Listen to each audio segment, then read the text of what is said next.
Okay, let's start. Thank you for joining today's seminar. Today we will have Nina and Alyssa. So Nina is economist at the World Bank, and she works in the areas of social protection, skills and jobs, labor markets, and migration. Prior to joining the World Bank, she completed PhD in applied economics at Monash University, Malaysia. Alyssa is a research analyst at the World Bank. She, prior to the World Bank, she was a research associate at the Kazana Research Institute. She has master's degree in economics from University College London. And today, they will talk about vulnerability of jobs to COVID-19 with focus on Malaysia. So Nina and Alyssa, the floor is yours. Thank you very much, Jasmin, for having us today. And thanks, Alicia, for sharing your screen. Right, so good morning, good evening, everyone, depending on where you're connecting from. We are very glad to be today to present our paper on the vulnerability of jobs to COVID-19. Alicia, sorry, just to mention that your screen is showing the presenter view, so if you could switch, that would be great. Thanks. Yeah, so just to go straight into it, just to also first mention the flow, I will talk summary. Alicia will elaborate on the introduction and the methodology, after which I will then discuss some of our findings. Sorry, Alicia, but it's still showing the presenter view, so it'd be great if you could switch the arrangement normally. Yeah. The duplicate slideshow, the second option. Okay, I'm so sorry. Give me a second.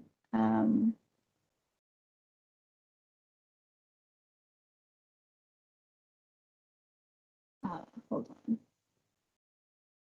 Right. Well, maybe while Alicia gets that sorted, I can just walk us through the summary of the study first. And then I'm sure the slide will show up in no time.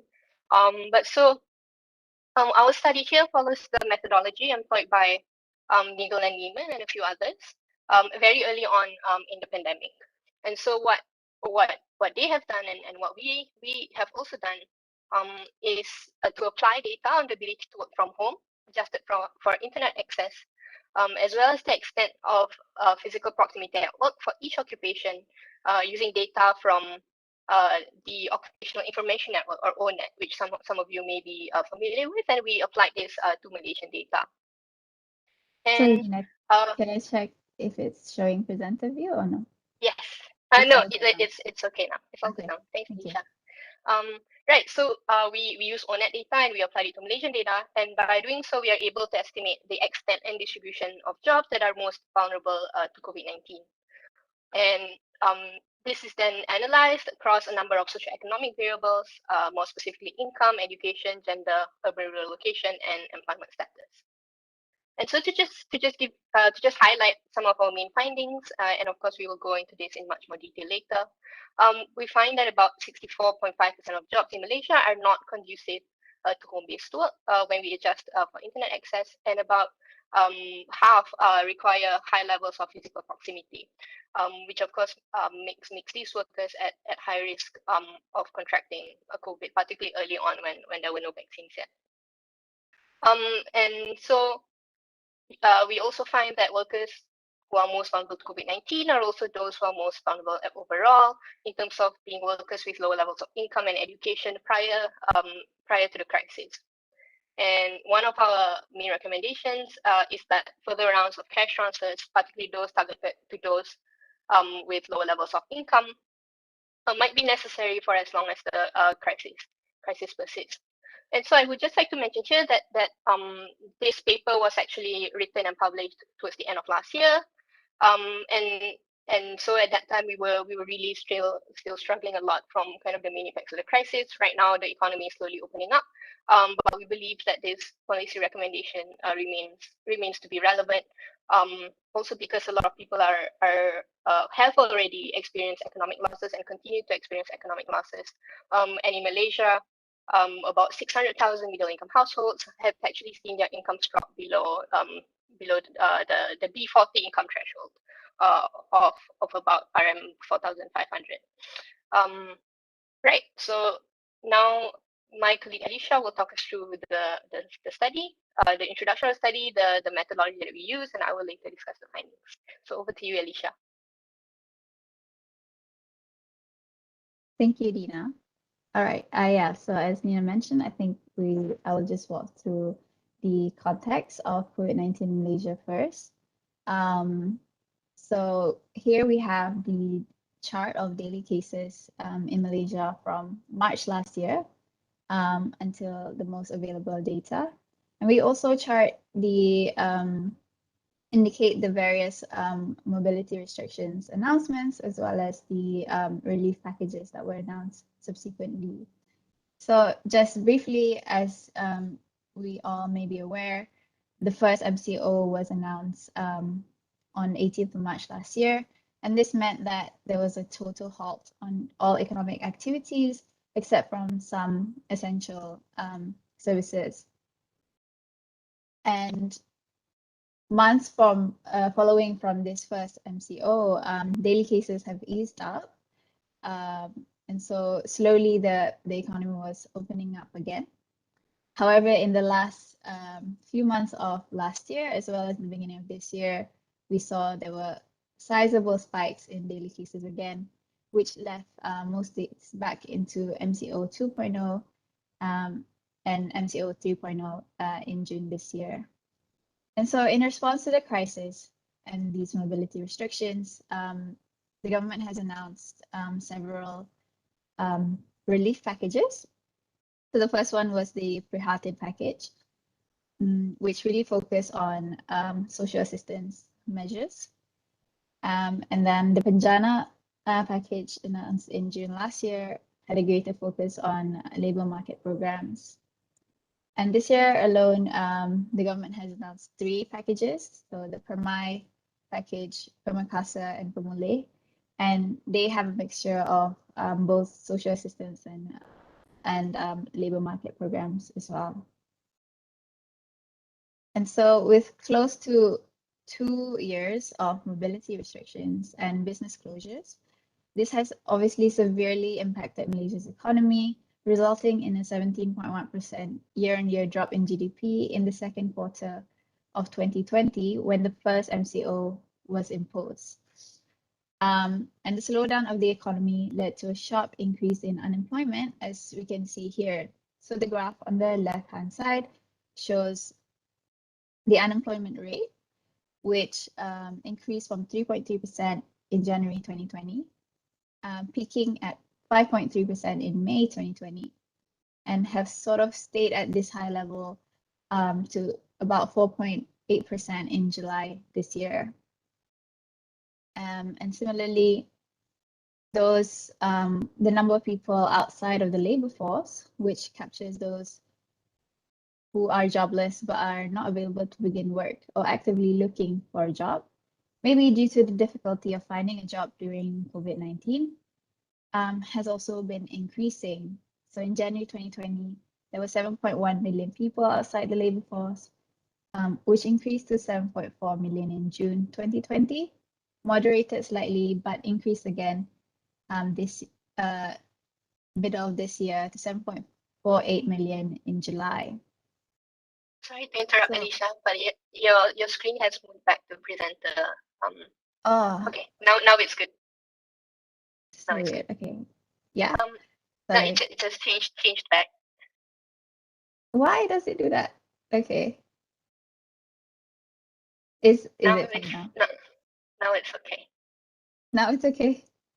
Yeah, so sorry for that. So the economic impacts of the pandemic has obviously disproportionately affected the poor and those without standard employment contracts. And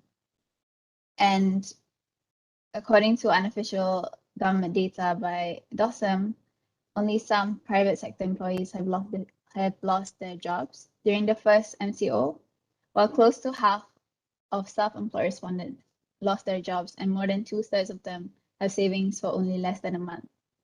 And the rate of job displacement was also particularly high in the agriculture sector, which employs a large share of the B40 workers. So as long as COVID-19 remains a health risk, businesses and jobs that cannot be performed from home and that require high levels of physical proximity or face-to-face interactions are expected to face operational challenge. So our research objective is really what is the extent and distribution of jobs most vulnerable to COVID-19 in Malaysia? And so we would like to estimate the magnitude of job loss that could be impacted due to this pandemic. So in terms of the methodology, our study adopted the methodologies from 3 papers, as Nina mentioned earlier.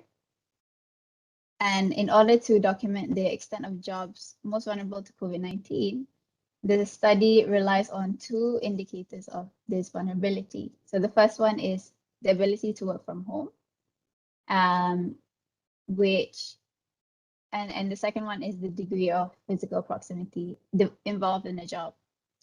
And the ability to work from home provides an indication of vulnerability to job loss with mobility restrictions in place, while the degree of physical proximity is an indicator of the likelihood that a worker can return to work, given that COVID-19 remains a health risk.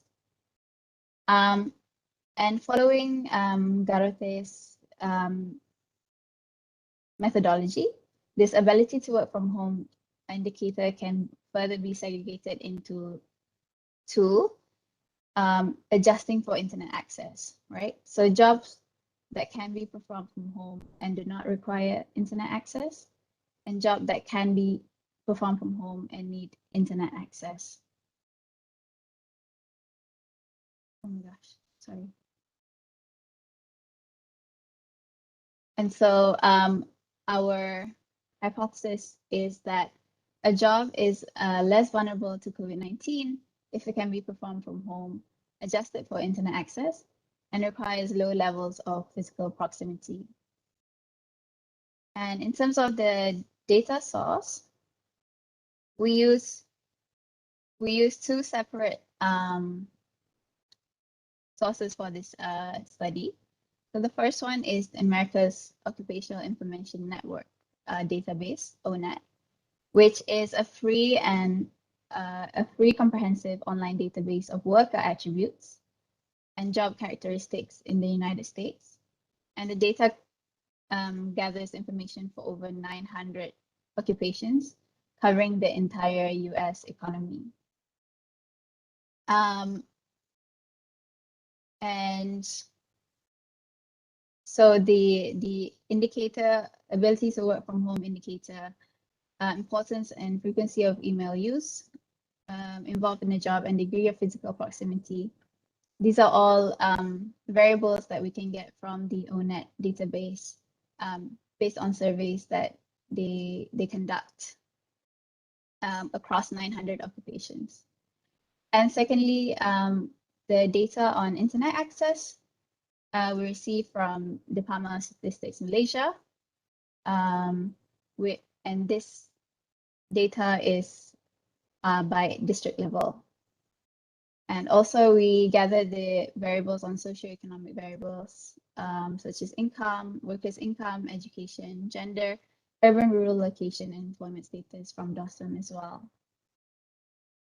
So let me explain a bit more on the ONET indicators. So for those unfamiliar with ONET indicators, we will just explain on the ability to work from home as well as the physical proximity indicator here. So firstly, on the ability to work from home, this is actually a binary indicator following what has already been done by Dingle and Neiman.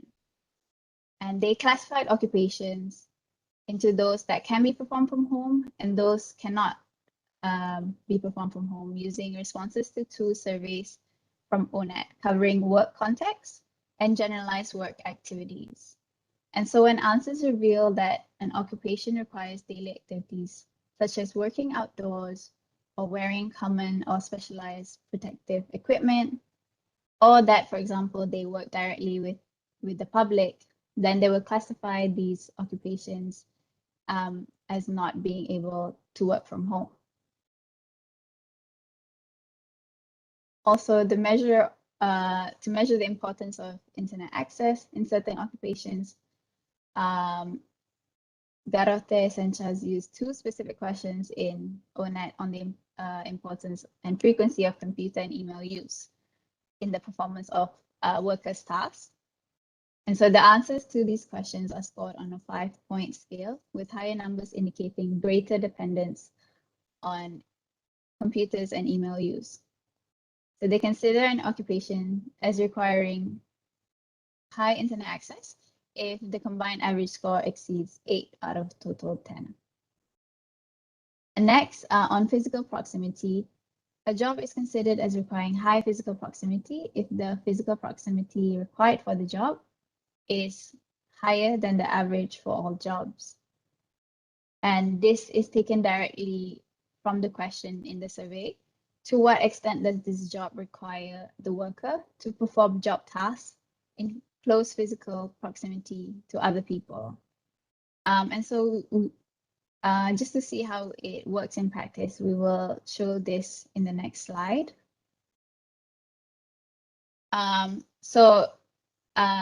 Imagine you're a worker and you get this question. So to what extent does this job require the worker to perform job tasks in close physical proximity to other people?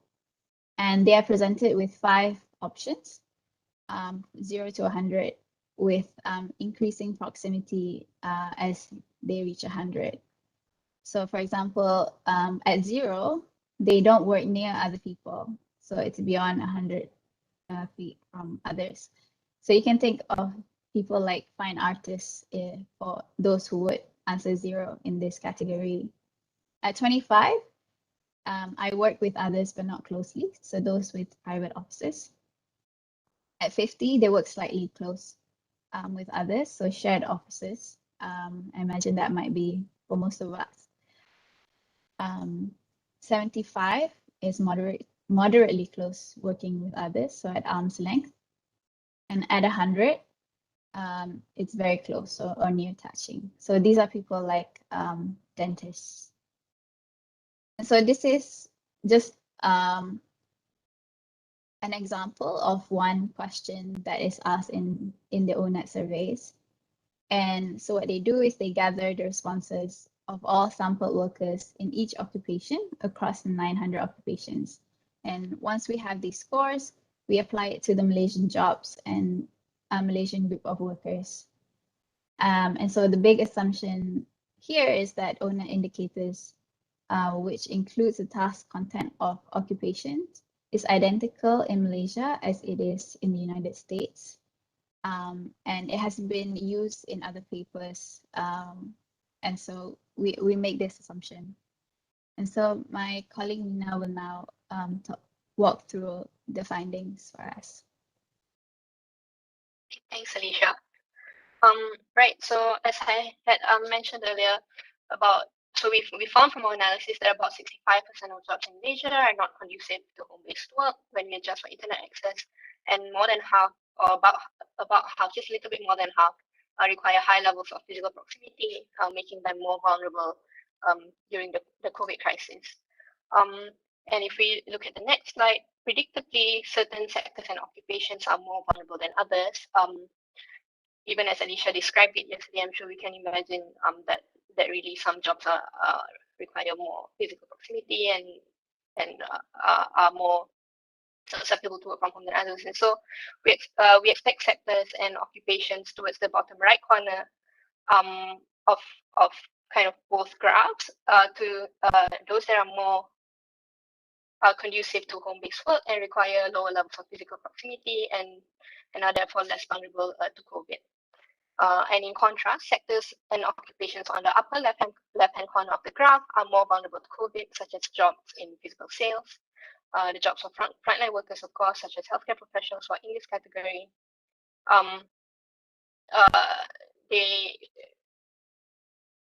sorry, healthcare professionals, they they are less able to work from home, and of course are very vulnerable to the health risks of COVID. And so if I could summarize, jobs that are not conducive to home-based work and jobs that require high levels of fixed physical proximity are really vulnerable in different ways. Jobs that are not conducive to home-based work are most vulnerable when mobility restrictions are implemented, and become less vulnerable when mobility restrictions are lifted. Jobs that require high levels of physical proximity are vulnerable for as long as the health risk persists. And if we then look at the relationship between the ability to work from home and the degree of physical proximity, we find that it is negative, but really very modest. Jobs that are more conducive to home-based work are only slightly more likely to require lower levels of physical proximity. And it's important to note that these estimations were made based on data from 2016. And the ONET information was also gathered prior to the crisis. And in the course of the last year, we have seen many jobs transform. For example, sectors like education and training have largely moved to virtual or hybrid formats, and we can expect them to require lower levels of physical proximity that is not reflected in this graph. Whether or not these changes will be permanent remain to be seen, but research suggests that working from home for sectors in which inconducive is likely here to stay. And when we then look at this by state, data show that less developed states are more affected by mobility restrictions by virtue of having more jobs that are less conducive to home-based work and require higher levels of physical proximity. As Alyssa mentioned earlier, the agriculture sector is of course one of these sectors, and it's more prevalent in the less developed states. The relationship between GDP per capita and the share of jobs that are not conducive to home-based work and involve high levels of physical proximity are both more than negative 0.6. And if we could just put some numbers there, in the federal territory of Putrajaya, only about 29% of jobs cannot be performed from home compared to 78% of jobs in Kedah. And similarly, only 32% of jobs in Putrajaya require high levels of physical proximity compared to about 62% in Perlis. And next, we looked at the relationship between the two variables and some socioeconomic variables. And we find that the jobs of workers with relatively low levels of income and education are most vulnerable to COVID. And of course, this is largely due to the lack of ability to work from home.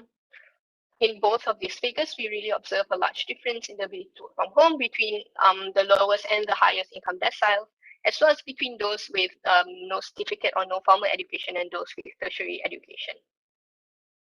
And while there is a negative relationship across kind of both socioeconomic variables, income and education, while there is negative relationship between income and education with physical proximity, this relationship is less divergent compared to the ability to work from home. And so, and it's still on that side actually. The unequal distribution of jobs that can be performed from home skewed in favor to those who are better off, and particularly those with higher levels of education. This is not unique to Malaysia and has also been found in a number of other countries, the European countries, Brazil, India, Mexico, Turkey, Spain, and the US. And also, as I mentioned earlier, this paper was written about a year ago. Now we have actually, found the same findings, and it has been validated with new survey data collected as part of the COVID-19 household monitoring survey conducted in Malaysia. So we have seen that this is in fact true in this nationally representative data set. If we turn now to vulnerability by employment status and age, the graph on the left shows that on-account workers and unpaid family workers are relatively more likely to have jobs that are not conducive to home-based work and require physical proximity. You can think of this as jobs that typically, classified as non-standard types of employment, and they are more vulnerable than employees and employees, everything else equal. the graph on the right shows that the jobs of the youngest and oldest workers are also relatively more vulnerable to COVID, and in particular with regard to the ability to work from home, with the U-shaped curve indicating that the youngest and oldest workers are less likely to be able to work from home. There is, however, no clear relationship between workers' age and the degree of physical proximity in their jobs.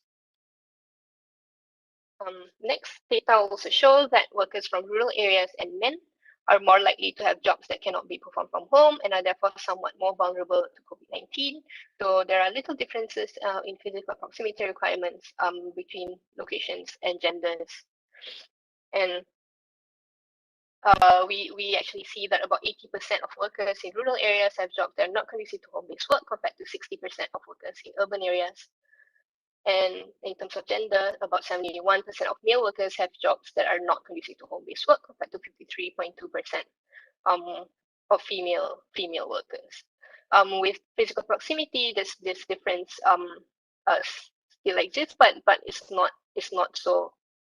It's slightly different, and it's not as divergent. And we can see that women actually are more likely to have jobs that require high levels of physical proximity. And so just to also note here that in the high frequency survey, we found that men have actually experienced more employment disruptions than women in Malaysia. And next, we did something a little bit different. We then looked at skills and ability to work from home. And this, of course, we did this also to think about, what's going to happen to employment moving forward, given the fact that the trend of working from home is likely to stay. And so we tried to analyze this a little bit more. And to start our discussion on this, I would first like to mention that for this part of the work, we use skills and tasks a little bit interchangeably, in the sense that for example, non-routine cognitive analytical tasks would require this type of skills, and so that's why we use that a little bit interchangeably, and we basically followed the categorization by Asimoglu and Arthur in 2011, and looked at five types of skills. And so first, non-routine cognitive analytical skills are skills like analyzing data and information, thinking creatively, and interpreting information for others. Non-routine cognitive interpersonal skills are those like establishing and maintaining personal relationships, guiding, directing, and motivating subordinates, and coaching and developing others. Non-routine manual physical skills are those like operating vehicles, mechanized devices, and equipment. Routine cognitive skills are those like importance of repeating the same task, being exact or accurate. And routine manual tasks are those like controlling machines and processes, and spending time making repetitive motions. And so, jobs that can be performed from home are relatively more likely to require non-routine cognitive analytical interpersonal skills, as well as routine cognitive skills. And yeah, what we found is, of course, from applying the author's approach to Malaysian data to identify the relationships between these skills and the ability to work from home. And we regressed some of this on social. We regressed the ability to work from home on the 3 types of skills, and we controlled for social demographic variables, and we found a few things. And what we found is that increased home-based work is likely to increase the demand for non-routine cognitive, analytical, and interpersonal skills. Alicia, if you could move on to the next slide. Yeah, so increased home-based work is, I'm sorry. So ability to work from home and the importance of non-routine cognitive analytical skills, they have a positive relationship, in the sense that jobs that require high levels of non-routine cognitive analytical skills are more likely to be performed from home. And we also see a positive relationship between the ability to work from home and the importance of non-routine interpersonal skills. And what this tells us a little bit is that increased home-based work is likely to increase the demand for these skills. because these increase these two types of skills have already been in increasing demand prior to the crisis because of their complementarity with technology. And these skills are also those that are less susceptible to automation. And next, if we look at the relationship between ability to work from home and routine cognitive skills, we also find a positive relationship.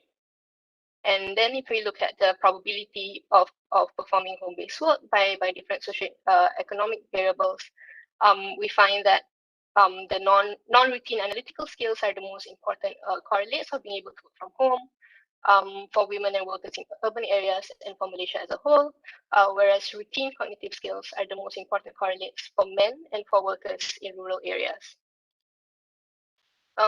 And so some of the conclusions from our work is that as mentioned already earlier, workers who are most vulnerable to COVID-19 are also those who are most vulnerable overall, and these include low-income earners, workers with relatively low levels of educational attainment, on-account workers and unpaid family workers, and workers from rural areas.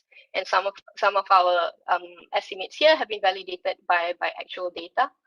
And these kinds of workers, they also tend to have informal jobs that are unprotected by formal social insurance, making them especially vulnerable to economic shocks.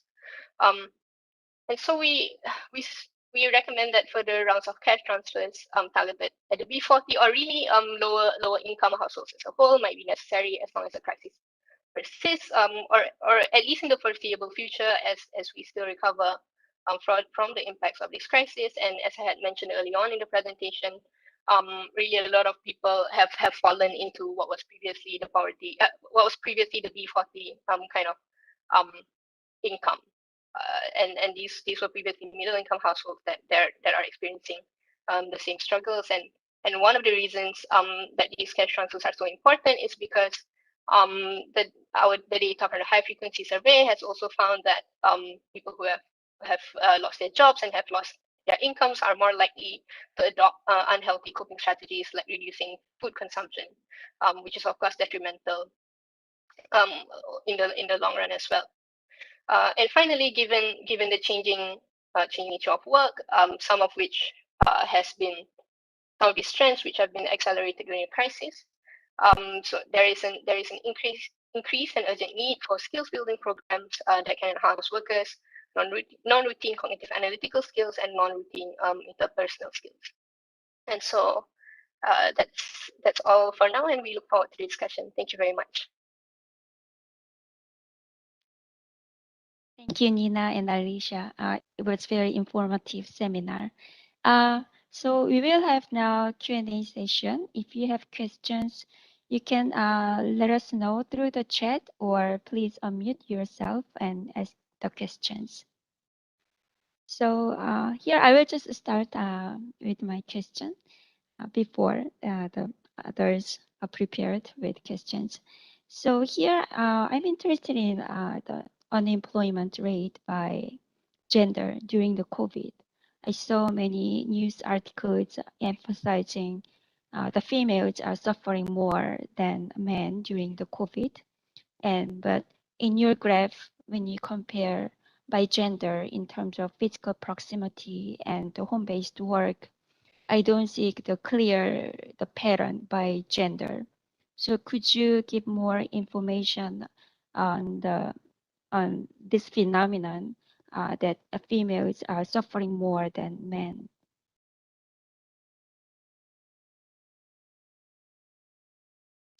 Who wants to take the shot? Afim, Alicia? Should I start? Yeah. Yeah, you can start, Nina. Maybe I have a thought as well, but go ahead, please. Okay, great. Thanks a lot for that question, Yang. And yeah, you're right.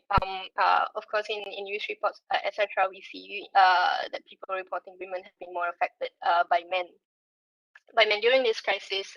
Even though their jobs may not be particularly vulnerable, or may not be as vulnerable as men during the crisis. At least when it comes to being able to work from home. And I think one of the reasons for this, at least to the extent that I know, is because a lot of the care burden has fallen onto women with a lot of the kind of child care closures, elderly care closures. A lot of women have had to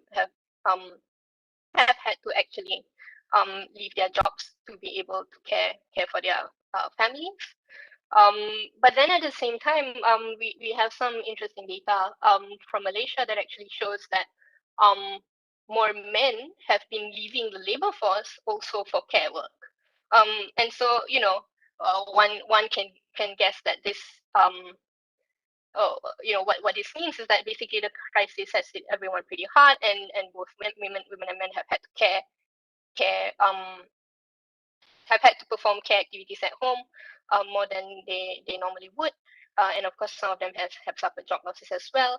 But then perhaps because of social norms in Malaysia, this might have, and in other places as well, this might have hit women particularly hard.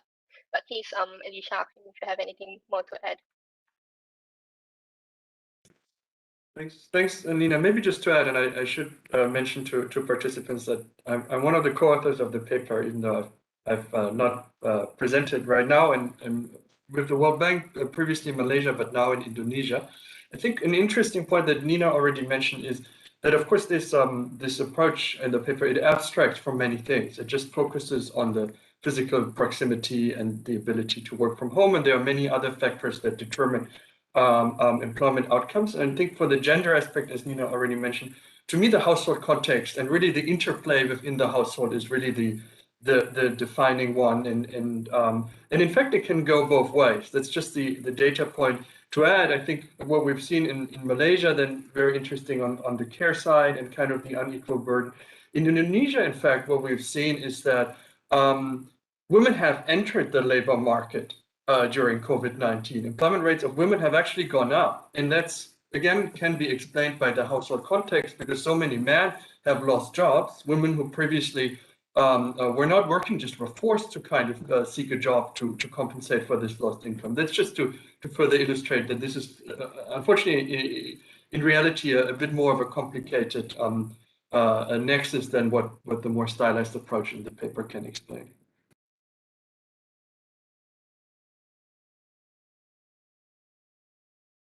Thanks for the answer. Okay, now we have question from Shakira.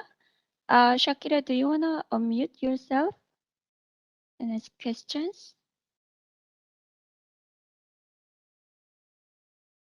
No, it's Shahira, sorry. Okay, then I will read your question. So Shahira is asking, what is the rationale of including sectors that are not typically not with type in the population of this policy discourse? What portion of work or sectors that can are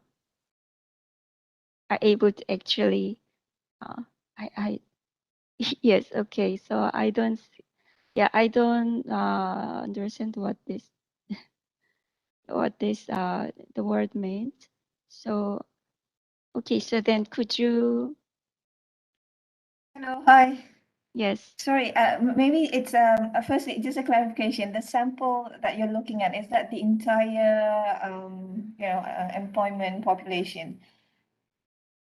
Right, so it's not this. Yeah, so I was just thinking. So we know that the low-skilled workers in the manufacturing sectors and the manufacturing sector and agricultural sectors are not typically your work from home, the WFH, it's an acronym, or work from home, sorry, type. So that's like a given. So I just wanted to understand whether there was a reason why the original paper wanted to explore this. To me, that just feels quite intuitive.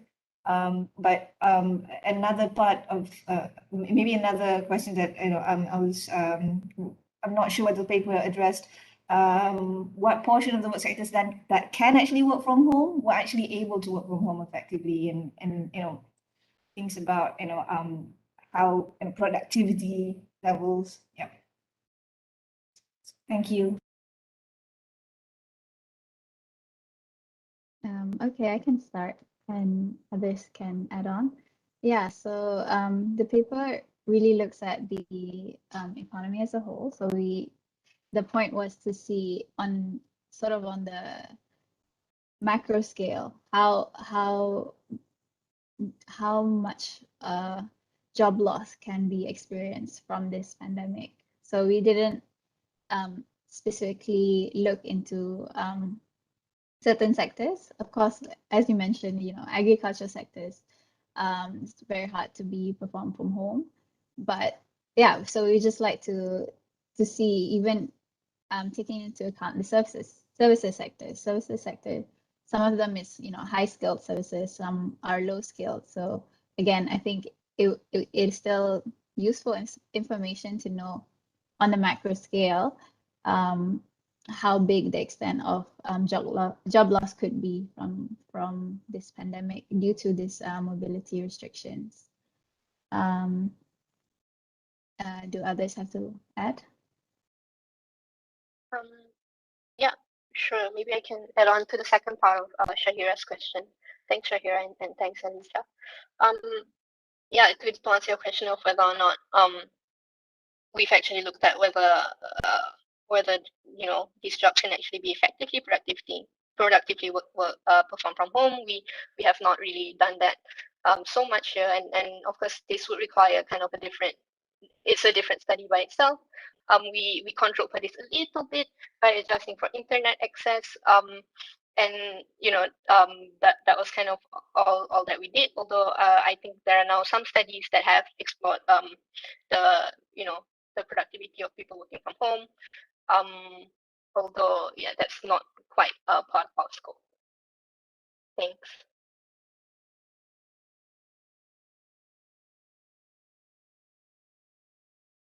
I also should just add one quick point, which is related to this question, and I think more general. I think it's quite interesting for me to see. I mean, we built on a relatively large prominent literature in internationally, and kind of it's all like a bit of a simulation exercise. And of course, as my colleague said, we wrote this paper like a year ago. At that point, we didn't really have any actual data, so we needed to simulate. I think now it would actually be quite fascinating, and I at least haven't seen any papers, but it would be quite fascinating to now really compare, or maybe we'll need another year or so, but at some point when we really have all the microdata, then really in detail compare how these simulation exercises perform ex post and how the results jibe with the actual data. As my colleague said, I think the preliminary evidence is at least qualitatively in terms of the patterns. It seems that the simulation results are being borne out, but I do think it would be an interesting area also for further research. Thanks. I have another question, because in your paper, is very convincing in terms of the upskilling is important to respond to the seemingly long the COVID, and maybe also to cope with potential epidemics in the future. And could you mentioned about Penjana, about which is a social protection program that includes upskilling parts.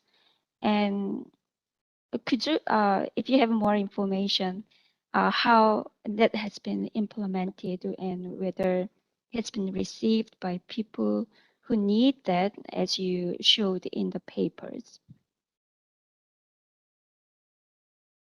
Thanks, Young. With that, maybe I can start. And so as part of the Pajana program, and specifically with the training parts of the kind of economic response, a lot of it has involved providing free training to very broad groups of workers. In fact, to everyone. If you look at kind of HRDF Pajana, HRDF Pajana, they also kind of produced this particular module called eLatte, which is basically an online training platform that's open to everyone. And so these programs have been very broad. But then at the same time, we don't quite know yet to what extent people are using it, to what extent it will help them get jobs. And so I would say that there have been these initiatives, but I think how effective they are, I think we need a little bit more time, a little bit more time to be able to see that. And also I think given that these platforms are typically online, there might also be issues of access, especially for those who are maybe out of the city center, lower levels of income, etc., who may not have one computer for each person at home, for example. My colleagues may have more to add.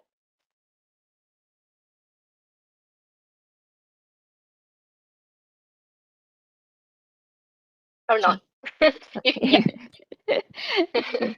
So we have more question from Andy. Could you unmute yourself?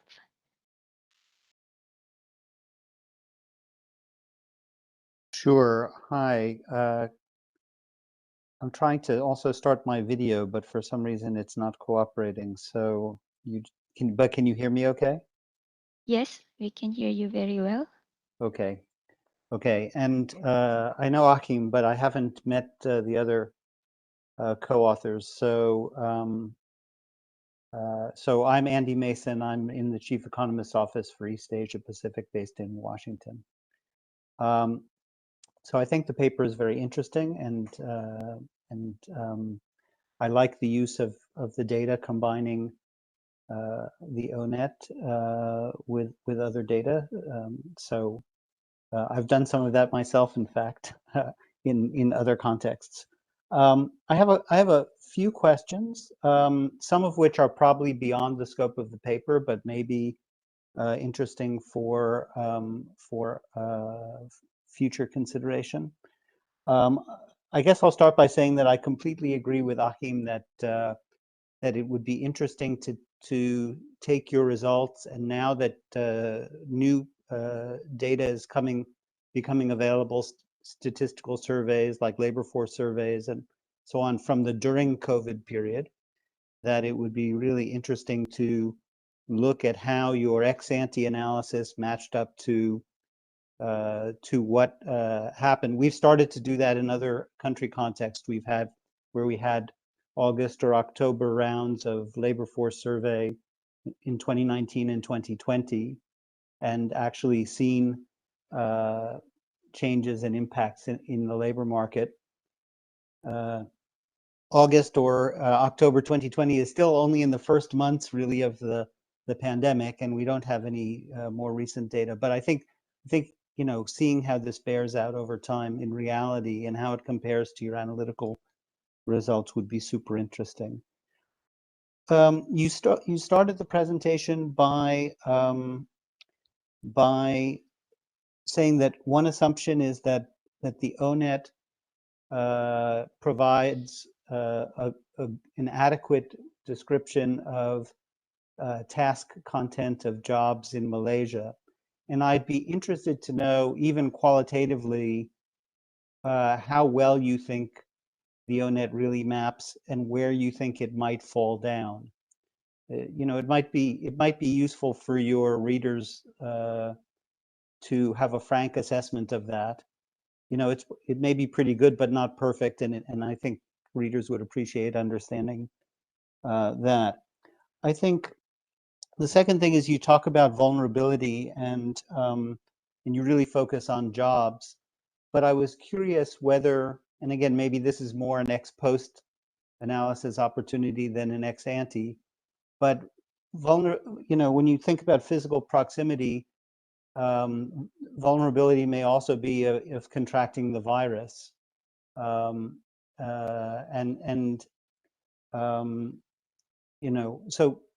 and does that change? Does that form of vulnerability map closely, or is it quite different from the economic vulnerability? I think that's kind of an interesting, probably a future question, but sort of interesting to think about. And then so I guess that's a comment more than a question, I suppose. And then I was, an underlying assumption is sort of that inability to work from home and physical proximity. I mean, you have an interesting exception. I thought if you look at agriculture, for example, as a sector of employment, has low physical proximity, if I remember that graph correctly, and a low capacity to work at home. And so they're kind of working, those two different dimensions are working in opposite directions.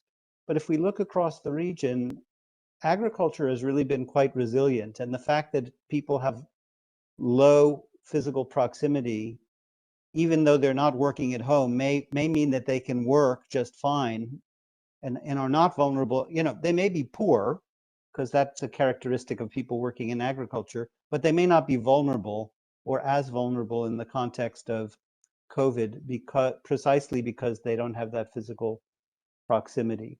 So I'm curious, you know, if you can tease out a little bit more that difference between the capacity to work at home and physical proximity, and how, if there are other areas besides agriculture where those differences may play out.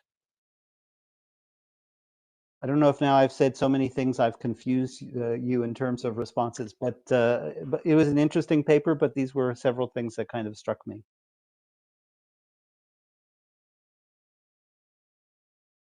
Thanks a lot, Andy and Alicia. Should I start again? Yeah. Okay. No, thanks a lot. I think you've given us a lot to think about. Um, and just to kind of start with the with your comment on ONET and mapping that to Malaysia. I think we accept that as a limitation of the paper. We realize that it may not be it may not be exactly applicable to the Malaysian case, and we actually have not yet looked at how it does compare, and so that would be actually something that's very interesting to do. And maybe as an additional note, and specifically because of this reason, I'm not sure you might not know this, you might know this already, but we have now, or not we, I mean some colleagues of ours have actually now written a paper kind of using Malaysia as the skills benchmark for Cambodia, Thailand, and Vietnam rather than US because of higher degree of comparability. But we have not yet looked at how Malaysia compares to the US, and that's something that would be super interesting to look at. And next, I guess I will try to tackle your question on agriculture, having low physical proximity and low ability to work from home. And yeah, I think I agree with you that because of the low physical proximity, one would expect that the agriculture sector would be less vulnerable. But I guess in Malaysia and our data from the high frequency monitoring survey, we have actually found that agriculture workers have been pretty hard hit by income reductions. And well, this could be, of course, due to many factors, which yeah, right now I'm kind of making an educated guess. But part of the reason is because Malaysia has really had really strict mobility restrictions for a long time. And while this, while it may not necessarily prevent agriculture sector works, there are some exceptions to the mobility restrictions. I think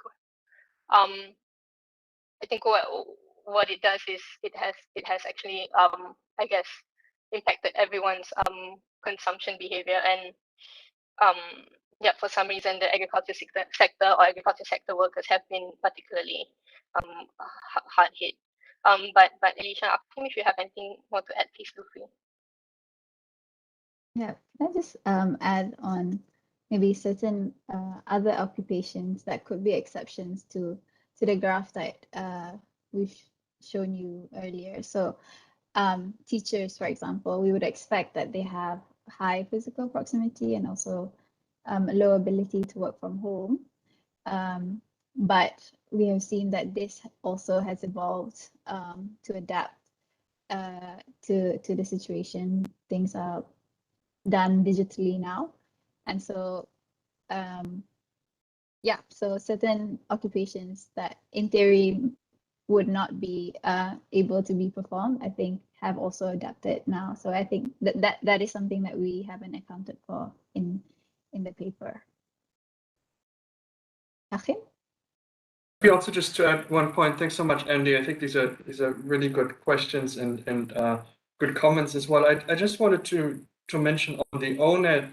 I think it's really a fundamental challenge in this literature, and so in this paper we mostly follow what we've seen from some of the other cross-country studies that I'm sure you're aware of. Again, bringing in a bit of the information or evidence that we have from Indonesia. There, as you might also know, there's been an effort from the World Bank to kind of replicate some of this ONET information, or just validate it, I would say, not replicate this for the Indonesian labor market. And the kind of the punchline finding is that a lot of the basic patterns, I would say, are still the same, but there are also important differences. So I guess at the end of the day, we can kind of maybe look at something like a continuum between developing countries, low-income countries, and then Malaysia maybe as a upper middle-income country, kind of in between. And so would perhaps expect that the ONET is more applicable, say, to the Malaysian structure of the labor market than, say, it is to Indonesia. But that's again just a conjecture. I think it's quite a lot of work to validate ONET, but I do think it would be quite interesting if we had more data points on this. I think there's some other efforts underway, maybe in Vietnam, and I think some in LAC. But so far, we really just have a little bit pieces of information here and there. So I think it was a pragmatic approach for this study, but again, an area where more knowledge and future research would be really helpful. Just one more quick thing, Young. I hope it's okay that I'm jumping in again, but this point that Alyssa has made about sort of the changing nature of jobs under COVID, the example of teachers in education, and I don't know about Malaysia, but in the U.S. for sure, a lot of business models for service provision have really transformed over the year and a half in COVID because providing services in personal proximity wasn't possible. So so arranging services digitally and then having them delivered through if they're physical services that can be delivered with low contact and so on. Some of these may have durable impacts on the way that business in certain sectors is conducted. Again, not sort of beyond the scope of the paper, but I think interesting to track as we think about how the labor market has been affected by the pandemic and beyond. But thanks again, interesting paper.